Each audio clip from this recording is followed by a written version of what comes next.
Assalamu alaikum students.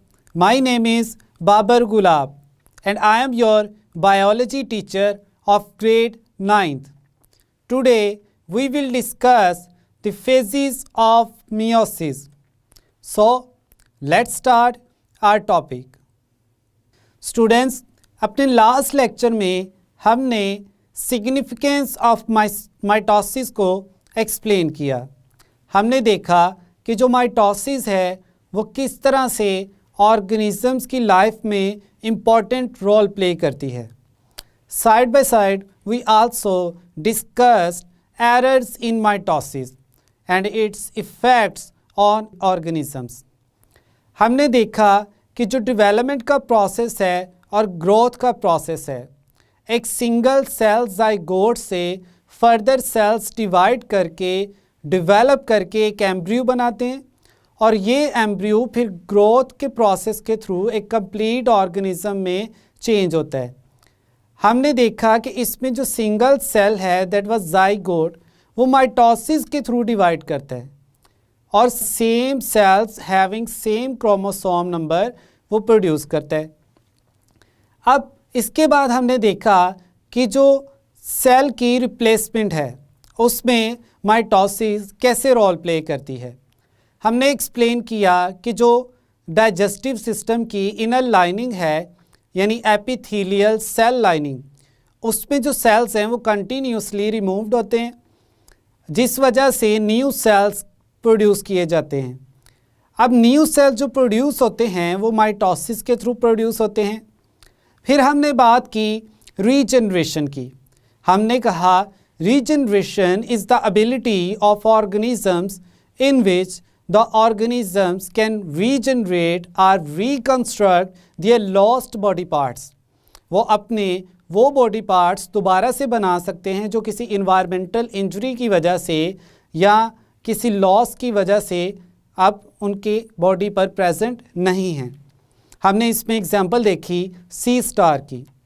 इसके अलावा हमने जो एग्जांपल देखी वो ह्यूमंस में लिवर सेल, किडनी सेल्स और एपिथेलियल सेल्स की भी देखी।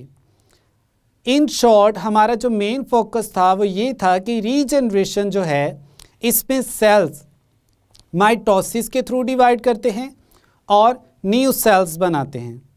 फिर हमने बात की एसेक्सुअल रिप्रोडक्शन की। हमने कहा asexual reproduction is a type of reproduction in which fusion of gametes or two parents are not involved, यानी दो डिफरेंट सेक्सेस जो हैं वो इन्वॉल्व नहीं होते, सिर्फ एक ही ऑर्गेनिज्म है माइटोटिकली डिवाइड करके वो न्यू सेल्स या न्यू ऑर्गेनिजम्स बनाता है। जिसमें हमने एग्जांपल देखी हाइड्रा की, स्पॉन्जिस की, कोरल्स की। हमने हाइड्रा को एक्सप्लेन करते हुए बताया कि हाइड्रा की जो लेटरल साइड है उस पर एक बड डेवलप करती है। बड में जो सेल्स हैं वो माइटोसिस के थ्रू डिवाइड करते हैं और एक कंप्लीट हाइड्रा बना देते हैं। फिर हमने प्लांट्स की बात की कि प्लांट्स की जो वेजिटेटिव पार्ट्स हैं like roots, stems and leaves, इनके थ्रू प्लांट्स जो हैं वो फर्दर न्यू प्लांट्स प्रोड्यूस करते हैं। And finally we discussed errors in mitosis, जिसमें हमने कहा समटाइम्स जो माइटोसिस है वो अनचेक्ड हो जाती है, मीन जो सेल्स हैं वो विदाउट इंफॉर्मेशंस डिवाइड करते रहते हैं और इस फॉर्म में या इस सिचुएशन में वो एक मैस ऑफ सेल्स बनाते हैं जिसको हमने नाम दिया ट्यूमर का। ट्यूमर को हमने कहा कि दो तरह का होता है, एक बिनाई और दूसरा मैलिग्नेंट।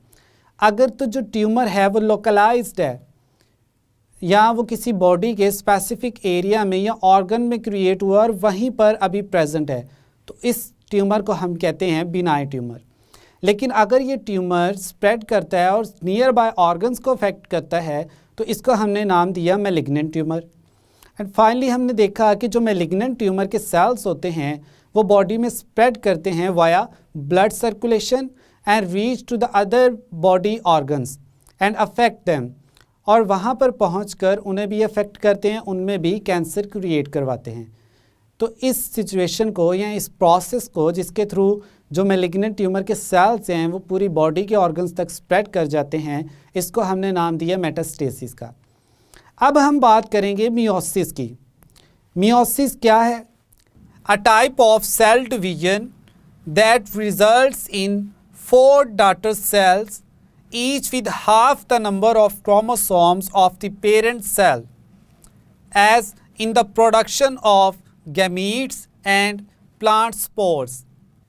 और मियोसिस के थ्रू जो ऑर्गेनिजम्स डिवाइड करते हैं उनमें क्या बेनिफिट्स हैं, और मियोसिस को फर्स्ट टाइम किसने डिस्कवर या डिस्क्राइब किया? फर्स्ट टाइम 1876 में ऑस्कर हार्टविग ने मियोसिस को डिस्क्राइब किया।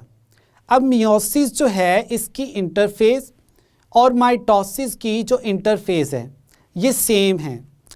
मियोसिस की इंटरफेस में भी G1 फेज, S फेज और G2 फेजेस होती हैं। लाइक G1 फेज में जो है डिफरेंट प्रोटीन्स जो हैं उनकी सप्लाई इंक्रीज की जाती है। इसके अलावा स्पेशल एंजाइम्स जो हैं उनकी सिंथेसिस की जाती है जो आगे चल के एस फेज में यूटिलाइज होंगे। फिर इसमें कुछ ऑर्गेनेल्स जो हैं सेल्स के अंदर उनका नंबर इंक्रीज किया जाता है। Like mitochondria are the power generator of the cells and ribosomes are the protein factories of the sales.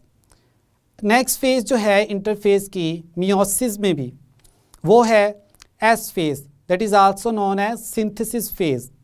Synthesis phase में जो जेनेटिक मटेरियल है उसको डुप्लीकेट किया जाता है। इसके अलावा जो सेंट्रियोल्स हैं वो डबल होते हैं। फिर हम बात करते हैं G2 फेज़ की। अब G2 फेज़ जो है इसमें स्पेशल प्रोटीन्स बनाई जाती हैं लाइक ट्यूबुलिन प्रोटीन्स जो फर्दर प्रोफेज में स्पिंडल फॉर्मेशन में या स्पिंडल फाइबर्स की फॉर्मेशन में यूज होंगी। अब हम स्टार्ट करते हैं मियोसिस को कि मियोसिस में कितनी तरह की डिविजन्स होती हैं। तो मियोसिस जो है इसमें मेजर 2 डिविजन्स हैं। लाइक अगर एक जो सेल है वो डिवाइड करके 2 सेल्स बनाता है तो वो सेल्स फिर अगेन डिवाइड करके फर्दर 2 सेल्स प्रोड्यूस करते हैं और फाइनली हमारे पास जो है वो 4 सेल्स आ जाते हैं। तो इसमें मियोसिस 1 और मियोसिस 2 ये 2 मेजर डिविजन्स होती हैं या कैटेगरीज हैं।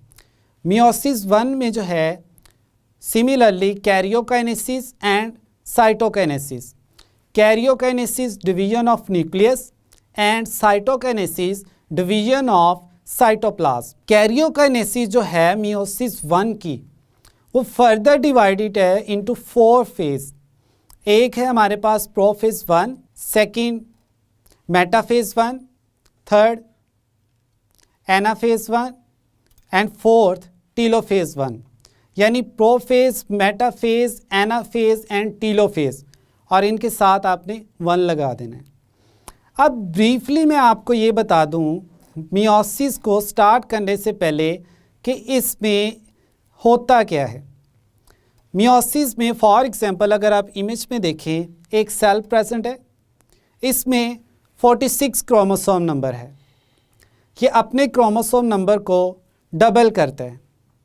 डबल करके अब क्रोमोसोम नंबर जो है वो नेक्स्ट सेल में 92 हो जाएगा। अब ये जो 92 क्रोमोसोम वाला सेल है ये मियोसिस 1 के थ्रू डिवाइड करके 2 सेल्स प्रोड्यूस करेगा। अब जो 2 सेल्स बने हैं इनमें 46 क्रोमोसोम्स। अब ये दोनों नए सेल्स अगेन मियोसिस 2 के थ्रू डिवाइड करेंगे और फर्दर 2 सेल्स जो हैं वो प्रोड्यूस करेंगे। अब जो एंड पे हमारे पास 4 सेल्स हैं मींस 4 सेल्स हैं, उनमें क्रोमोसोम नंबर जो है वो 23 एंड 23। ये है हमारे पास फाइनल क्रोमोसोम नंबर। तो इस तरह से मियोसिस के प्रोसेस में passing through meiosis 1 and meiosis 2 जो सिंगल सेल है वो 4 हैप्लॉइड सेल्स प्रोड्यूस करता है। अगर आप सबसे पहले वाले सेल में देखें उसमें 46 क्रोमोसोम नंबर था, दैट इज़ डाइप्लॉइड। और लास्ट पे जो आपके पास 4 सेल्स आए हैं इनमें क्रोमोसोम नंबर जो है वो 46 की निस्बत हाफ है। इसको हम कहते हैं हैप्लॉइड सेल्स। अब हम चलते हैं प्रोफेज 1 की तरफ, मियोसिस की प्रोफेज 1 की तरफ। प्रोफेज 1 में जो क्रोमोसोम है ये अपने डुप्लीकेट क्रोमोसोम पेयर्स जो हैं वो प्रोड्यूस करते हैं, यानी इनमें एक क्रोमोसोम पेयर अपना डुप्लीकेट क्रोमोसोम पेयर प्रोड्यूस करेगा। इसमें क्रोमोसोम्स के पेयर्स की प्रोडक्शन होती है। जबकि माइटोसिस की जो प्रोफेज थी उसमें हमने देखा था कि जो क्रोमैटिड्स हैं, सिस्टर क्रोमैटिड्स, यानी एक क्रोमोसोम का आर्म अपना ही एक आर्म प्रोड्यूस करता है, लेकिन इसमें एक कंप्लीट क्रोमोसोम अपना एक कंप्लीट क्रोमोसोम प्रोड्यूस करता है। अब इस तरह से जो क्रोमोसोम्स हैं वो 2 होमोलॉगस क्रोमोसोम्स प्रोड्यूस करते हैं। टोटल जो है वो टेट्राड प्रोड्यूस होते हैं, यानी जो क्रोमोसोम्स हैं उनमें 4 आर्म्स जो हैं ये 4 क्रोमोसोमल पेयर्स जो हैं वो प्रोड्यूस होते हैं। नेक्स्ट हम इसमें देखते हैं कि जो एक ही क्रोमोसोम के 2 आर्म्स हैं उनको हम कहते हैं सिस्टर क्रोमैटिड्स, और एक क्रोमोसोम का एक आर्म और दूसरे क्रोमोसोम का जो आर्म है ये आपस में डिफरेंट हैं, इनको हम कहते हैं नॉन सिस्टर क्रोमैटिड्स। फिर हम देखते हैं कि जो फर्स्ट क्रोमोसोम का एक आर्म है और सेकंड क्रोमोसोम पेयर का एक आर्म है ये आपस में डिफरेंट साइड्स पे कनेक्टेड होते हैं। इन पॉइंट्स को हम कहते हैं कियास्मेटा। अब स्टूडेंट्स, क्रोमोसोम्स जो हैं वो अपने होमोलॉगस पेयर्स प्रोड्यूस करते हैं और ये पेयर्स अलाइन अप होते हैं through a process known as synapsis. अब एक क्रोमोसोम का एक आर्म और सेकंड क्रोमोसोम का जो दूसरा आर्म है ये डिफरेंट पॉइंट्स पे एक दूसरे के साथ कनेक्टेड होते हैं, और जिस पॉइंट पे ये एक दूसरे के साथ अटैच होते हैं वहाँ पर ये अपनी जीन्स जो हैं उनको एक्सचेंज करते हैं। इस exchange of material, genetic material वाले प्रोसेस को हम कहते हैं क्रॉसिंग ओवर, यानी 2 जो क्रोमोसोम के पेयर्स हैं वो अपने आर्म्स का कुछ पोर्शन जो है एक दूसरे के साथ एक्सचेंज कर लेते हैं। तो जब पोर्शन एक्सचेंज होता है तो इसके रिज़ल्ट में दोनों क्रोमोसोम्स के पास जो जीन्स हैं उसमें वेरिएशंस आ जाती हैं, यानी जीन्स की वैरायटी आ जाती है। अब ये वेरिएशन जो हैं वो एनिमल के सर्वाइवल में इम्पॉर्टेंट रोल प्ले करती हैं। अब क्रोमोसोम जो था वो प्रोड्यूस हुए, डबल हो गए, जिसको हमने कहा बाइवेलेंट क्रोमोसोम्स। 4 होमोलॉगस क्रोमोसोम्स हैं तो इस सिचुएशन को हमने कहा टेट्राड। अब हम देखते हैं कि नेक्स्ट प्रोफेज में कौन कौन से प्रोसेसेस होंगे। जैसे ही जेनेटिक मटेरियल जो है इसकी कॉपी प्रोड्यूस होगी, अब न्यूक्लियर इन्वेलप जो है वो डिसइंटीग्रेट कर जाएगा, मींस ब्रेक कर जाएगा। अब क्रोमोसोम जो हैं वो साइटोप्लाज्म में आ गए। तो अब न्यूक्लियस के पास जो सेंट्रियोल्स प्रेजेंट थे, जिनको हम सेंट्रोसोम्स भी कहते हैं, वो अपने अपने रिस्पेक्टिव पोल्स की तरफ मूव करेंगे। मींस जो राइट साइड पे सेंट्रोसोम है वो राइट साइड पे चला जाएगा और जो लेफ़्ट साइड वाला सेंट्रोसोम है वो लेफ़्ट साइड पे मूव कर जाएगा। अब फाइनली सेल की 2 डिफरेंट साइड्स पे एक एक सेंट्रोसोम जो है वो प्रेजेंट है। अब ये सेंट्रोसोम्स जो हैं साइटोप्लाज्म में प्रेजेंट ट्यूबुलिन प्रोटीन को यूटिलाइज करते हुए माइक्रोट्यूब्यूल्स बनाएंगे, और ये माइक्रोट्यूब्यूल्स फर्दर एग्रीगेट करके स्पिंडल फाइबर्स बनाएंगे। मींस दोनों साइड वाले जो सेंट्रोसोम्स हैं इनसे स्पिंडल फाइबर्स अराइज करेंगे, और ये स्पिंडल फाइबर्स सेंटर में प्रेजेंट जो क्रोमोसोम्स हैं उनके सेंट्रोमियर पर जो काइनेटोकोर है उसके साथ आकर अटैच करेंगे। अब यहाँ पर एक डिफरेंस है। अगर माइटोसिस की बात की जाए तो उसमें एक ही क्रोमोसोम के काइनेटोकोर के साथ दोनों साइड से जो स्पिंडल फाइबर्स थे वो आकर अटैच होते थे। लेकिन मियोसिस की प्रोफेज 1 में जो है दोनों साइड से जो सेंट्रोसोम से स्पिंडल फाइबर्स आ रहे हैं वो 2 डिफरेंट क्रोमोसोम्स के काइनेटोकोर के साथ अटैच होते हैं। 2 डिफरेंट क्रोमोसोम्स के काइनेटोकोर के साथ अटैच होते हैं। अब जो स्पिंडल फाइबर्स क्रोमोसोम्स के काइनेटोकोर के साथ अटैच होते हैं उनको हम कहते हैं काइनेटोकोर फाइबर्स, और कुछ यहाँ पे नॉन काइनेटोकोर फाइबर्स भी प्रेजेंट होते हैं जो एक सेंट्रोसोम से दूसरे सेंट्रोसोम तक इलोंगेट किए होते हैं। यहाँ तक जो था प्रोफेज का जो प्रोसेस है वो कंप्लीट हो जाता है, यानी प्रोफेज 1 का प्रोसेस। अब इसके बाद जो नेक्स्ट स्टेजेस आएंगी वो आएंगी metaphase, anaphase, telophase and finally cytokinesis. तो ये था स्टूडेंट्स आज का हमारा लेक्चर मियोसिस 1 की प्रोफेज 1।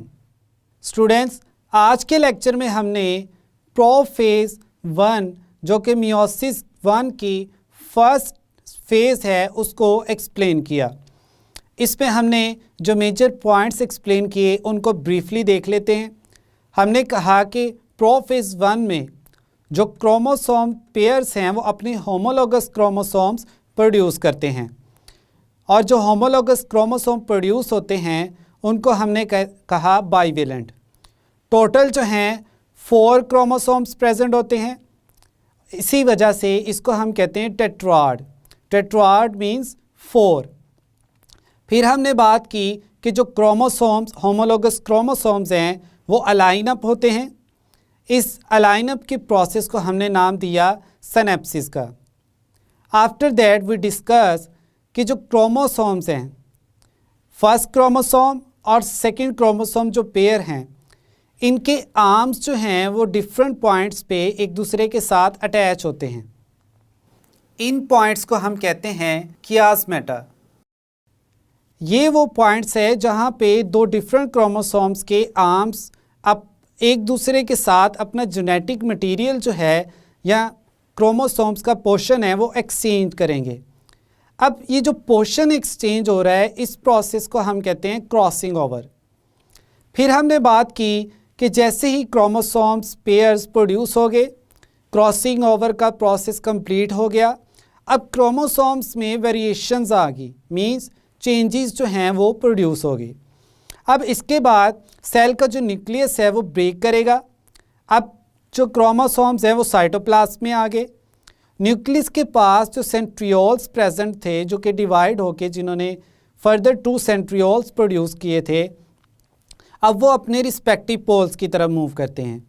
पोल्स पर पहुंचकर वो ट्यूबुलिन प्रोटीन्स को यूटिलाइज करते हुए माइक्रोट्यूब्यूल्स बनाते हैं, और माइक्रोट्यूब्यूल्स जो हैं फर्दर मॉडिफाई होकर स्पिंडल फाइबर्स प्रोड्यूस करते हैं। अब ये स्पिंडल फाइबर्स जो हैं वो सेंट्रोसोम से अराइज करते हैं और क्रोमोसोम्स के सेंटर में प्रेजेंट काइनेटोकोर के साथ आकर अटैच होते हैं। यहाँ पर हमने एक आपको डिफरेंस भी बताया कि जो माइटोसिस थी उसमें क्रोमोसोम के एक ही क्रोमोसोम के काइनेटोकोर के साथ दोनों तरफ के जो सेंट्रोसोम्स हैं उनके स्पिंडल फाइबर्स आकर अटैच होते हैं। लेकिन मियोसिस में सेंटर में 2 पेयर्स प्रेजेंट होते हैं क्रोमोसोम्स के, तो एक क्रोमोसोम के साथ राइट साइड से स्पिंडल फाइबर आके अटैच होंगे, जबकि दूसरे क्रोमोसोम के साथ लेफ़्ट साइड से स्पिंडल फाइबर जो हैं आके अटैच होते हैं। फिर इसके बाद हमने बात की कि स्पिंडल फाइबर की फॉर्मेशन के बाद जो प्रोफेज का प्रोसेस था वो कंप्लीट हो गया। और यहाँ पे हमने ये भी बताया आपको कि कुछ ऐसे स्पिंडल फाइबर्स भी होते हैं जो एक सेंट्रोसोम से दूसरे सेंट्रोसोम तक इलोंगेट किए होते हैं। तो ये था स्टूडेंट्स आज का हमारा topic prophase 1 of meiosis 1। I hope now you have a clear idea about the meiosis prophase 1। मिलते हैं नेक्स्ट लेक्चर में। अल्लाह हाफिज़।